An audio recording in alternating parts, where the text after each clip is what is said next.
Hello friends, welcome to my channel. Blood line of dragon के episode 31 के साथ हाजिर हूँ। तो चलिए एक्सप्लेनेशन शुरू करते हैं। पिछले एपिसोड में हमने देखा था कि जियांग टिंग प्रिजन में चला गया होता है और वो अपने साथ जियांग किंग को लेकर जियांग बाई के पास जाता है। तो उन्हें यहाँ पर देखकर जियांग बाई पूछता है कि ब्रदर जियांग टिंग, तुम लोग यहाँ पर क्या कर रहे हो? तो जियांग टिंग कहता है कि चीजें बहुत बदल गई है ओल्ड मैन। मुझे आशा है कि तुम जानते होंगे कि तुम्हें अभी क्या करना चाहिए। और वो बहुत ही गुस्से में पूछता है कि जियांग कायू कहाँ पर है? मैं तुम्हें ये दोबारा नहीं पूछूंगा। तभी जियांग किंग कहता है कि भाई इसे मत बताना कुछ भी।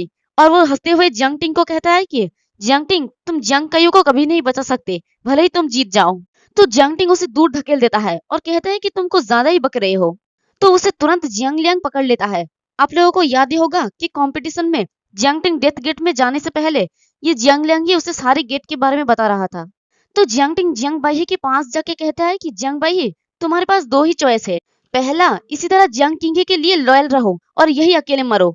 और दूसरा, जियांग कायू को बचाने में मेरी हेल्प करो और मैं तुम्हें यहाँ से बाहर निकाल दूंगा। तब तुम खुद ही अपने हाथों से अपने बेटे को इन कपड़ों को पहना सकते हो और उसके साथ सुकून से अपने लाइफ एंजॉय करना। अब इसके बारे में सोचो। तो उसकी बात सुन के जियांग बाई ही कहता है कि जब तक पिंग हैप्पी और सेफली रहेगा तब तक मैं तुम्हारे लिए कुछ भी कर सकता हूँ।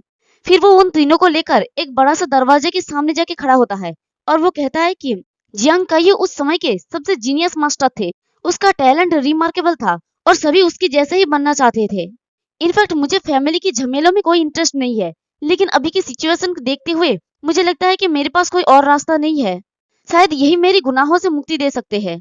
और वो दरवाजे पे एक जगह पर हाथ रखता है तो वहां पर बहुत सारे लाइनें चमकने लगती हैं एक पैटर्न की तरह। और जियांग बाई कहता है कि अगर मेरा याददाश्त सही हो तो जियांग कायू इस दरवाजे के पीछे होगा। और दरवाजे को खुलते हुए देखकर जियांग टिंग अपने मन में कहता है कि फाइनली अंकल, मैं आपको बचा लूंगा। तो दरवाजे की पूरी तरह खुलने के बाद सामने की नजारा देख के जियांग बाई ही कहता है कि रुको, ये इम्पॉसिबल है। तो देखते हैं कि सामने की पूरा रूम खाली होता है और सामने की दीवार में बस एक स्टोन ड्रैगन होता है।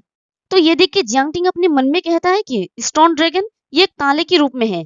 ये मेक श्योर करेगा कि कोई भी अंदर ना आ सके जब तक कि उसके पास एक्सट्रीम फिजिकल स्ट्रेंथ ना हो। तुम पर लानत हो जियांग किंग है। तो जियांग बाई ही उन्हें कहता है कि मैंने इसके बारे में कभी नहीं सुना, सॉरी, लेकिन मैं इसके बारे में कुछ भी नहीं कर सकता। और वो अपने मन में कहता है कि मैं जानता था कि मैं अपने भाई के लिए सिर्फ एक टूल हूँ, वो मुझे कुछ भी इम्पोर्टेंट नहीं बताएंगे। लेकिन तभी दीवारों से बहुत सारा एरो बाहर निकल आता है। तो ये देख के बाई ही चिल्ला के कहता है कि ध्यान रखो, ये एक ट्रैप है। तो देखते हैं कि पूरी दीवार से हर तरफ से बहुत सारा तीर बाहर आ रहा होता है। और ये देख के बाई ही कहता है कि नहीं, ये बहुत ज्यादा लेट हो गया है। लेकिन तभी जियांग टिंग जियांग बाई को पकड़ता है और उसे उस तरफ फेंकते हुए कहता है कि चलो इसका पूरा यूज करें। और वो सारे एरो जियांग किंग की पूरी बॉडी को छल्ली कर देता है।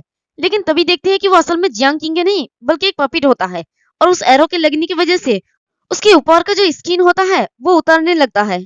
तो ये देख के जियांग लियांग चिल्ला के कहता है कि नहीं। फिर थोड़ी देर बाद वो ट्रैप डीएक्टिवेट हो जाता है और सारे तीर रुक जाता है। और तभी उस पपिट की बॉडी नीचे गिरता है और उसका सर लुढ़कते हुए दूर जाता है। तो ये देख के जियांग बाई हैरानी से कहता है कि क्या ये एक पपिट था? और वो सर सीधे जाके जियांग लियन के पैर के पास गिरता है। तो ये देख के जियांग लियन चिल्ला के कहता है कि नहीं, वो मेरा स्कूल का लास्ट ह्यूमन फेस वाला पपिट था। और वो बहुत ही गुस्से में कहता है कि जियांग टिंग, तुमने कहा था कि तुम सिर्फ इसका धोखा देने के लिए यूज करोगे, लेकिन अब तुमने उन एरो से बचने के लिए इसे उस तरफ धकेल दिए। सैकड़ों सालों से इसकी टेक्निक सैकड़ों सालों से खोया हुआ है। अभी मुझे तुम्हें ना मारने के लिए कोई कारण बताओ। लेकिन तभी जियांग टिंग अपनी उस ट्रेजर को बाहर निकालता है जो उसे उस डेथ गेट में मिला था। और वो उसकी तरफ आगे बढ़ाते हुए कहता है कि इसके बारे में तुम्हारा क्या ख्याल है, तुम इसे ले सकते हो। तो उस ट्रेजर को देख के जियांग लियन हैरानी से कहता है कि यह नहीं हो सकता। फॉर्मलेस कोर वो लेजेंडरी ट्रेजर जिसे किसी भी क्लाउड मशीन में डाला जा सकता है, इसे सिर्फ मैंने उन एंशिएंट बुक्स में ही देखा था। नहीं, ये इम्पॉसिबल है। तुम इसे कैसे पा सकते हो? ये सैकड़ों सालों से खोया हुआ है। तो जियांग टिंग कहता है कि जब मैंने डेथ गेट के चैलेंज को पास कर लिया था तो गेटकीपर ने कहा था कि वो मुझे ड्रिफ्टिंग क्लाउड स्वॉर्डशिप देंगे, लेकिन आखिर में उन्होंने मुझे ये दे दिया। उन्होंने कहा था कि वो मैसेनरी लिनेज की एंसेस्टर है। ये किसी लेजेंडरी ट्रेजर की तरह लगता है। अगर तुम्हें ये पसंद है तो तुम ये ले सकते हो। और वो उस ट्रेजर को उसे देते हुए कहता है कि और अब जब तुम्हारे पास ये ट्रेजर है तो क्या तुम इस स्टोन ड्रैगन को तोड़ सकते हो? तो जियांग टिंग उसे ये देगा। ये सुन के जियांग लियांग बहुत ही खुश हो जाता है और वो जल्दी से कहता है कि हाँ बिल्कुल, लेकिन क्या तुम मुझे सच में ये दोगे? अगर तुम नहीं जानते तो मैं बता दूं कि ये इनवैल्यूएबल ट्रेजर है। तो जियांग टिंग कहता है कि हाँ मुझे ये पता है कि ये बहुत ही अच्छा ट्रेजर है, लेकिन तुम ये डिजर्व करते हो। तो जियांग लियांग जैसे ही उस ट्रेजर को हाथ लगाता है तो ट्रेजर आहिस्ता आहिस्ता एक आर्मर में ट्रांसफॉर्म हो जाता है। तो उस आर्मर को पहनकर जियांग लियांग एक्साइटेड होकर कहता है कि अब मेरा बारी है, यहीं पर रुको मेरे मास्टर, थोड़ी देर बाद ही ये स्टोन चला जाएगा। तो जियांग लियांग की उस ट्रेजर को लेने के बाद जियांग टिंग के हाथ में एक स्क्रॉल आ जाता है जो ड्रीम टीम क्लाउड स्वॉर्डशिप का मैनुअल होता है। तो उसे देखकर जियांग टिंग अपने मन में कहता है कि रियल ड्रीम टीम क्लाउड स्वॉर्डशिप इस फॉर्मलेस कोर के अंदर छुपा हुआ था। मुझे तो लगा उस मास्टर ने मुझे धोखा दे दिया।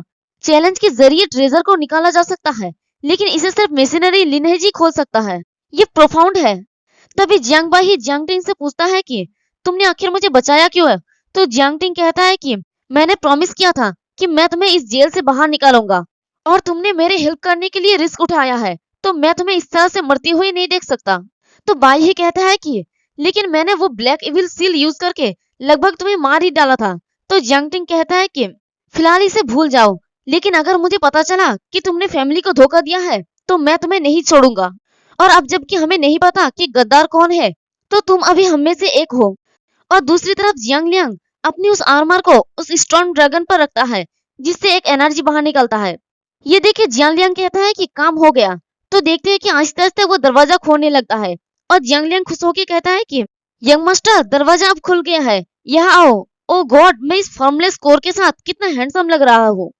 तो उस दरवाजे को खोलते हुए देखकर जियांग टिंग कहता है कि हाँ मैं आ रहा हूँ, और वो अपनी बालों को बांध लेता है और आगे बढ़ने लगता है। तो जियांग लियांग कहता है कि मैंने अभी ट्रैप्स को हटा दिया है, आप आराम से अंदर जा सकते हैं। और वो खुश होते हुए खुद से ही कहता है कि मैं कितना जीनियस हूँ। वैसे जियांग टिंग बालों को बांध के भी अच्छा लग रहा है। आप लोग मुझे कमेंट करके बताना कि जियांग टिंग को कौन सी हेयर स्टाइल में ज्यादा अच्छा लगता है। तो जियांग टिंग को अंदर जाते हुए देखकर जियांग लियांग अपने मन में कहता है कि जियांग टिंग यह कुछ तो अजीब है। तो जियांग टिंग आहिस्ता आहिस्ता उस अंधेरी दरवाजे के अंदर चला जाता है और एक जगह रुक के ग्रीट करते हुए कहता है कि अंकल ये मैं हूँ जियांग टिंग, मैं आपको यहाँ पर बचाने के लिए आया हूँ। तो सामने से आवाज आता है कि क्या तुम मुझे बचाने के लिए आए हो? अगर हाँ तो तुम मेरी आंखों में क्यों नहीं देख रहे हो? तो ये सुन के जियांग टिंग सामने की तरफ देखता है और देख के ही काफी ज्यादा हैरान हो जाता है, क्योंकि सामने जियांग कय्यू होता है जिसका दोनों हाथ जंजीरों से बंधा होता है और उनका भी शायद ब्लड लाइन वुड एलिमेंट होता है, इसलिए उनका आधा बॉडी ट्री बन गया होता है और उनकी बॉडी में बहुत सारा पाइप लगा होता है और उनकी हाल बहुत ही ज्यादा खराब हो गया होता है।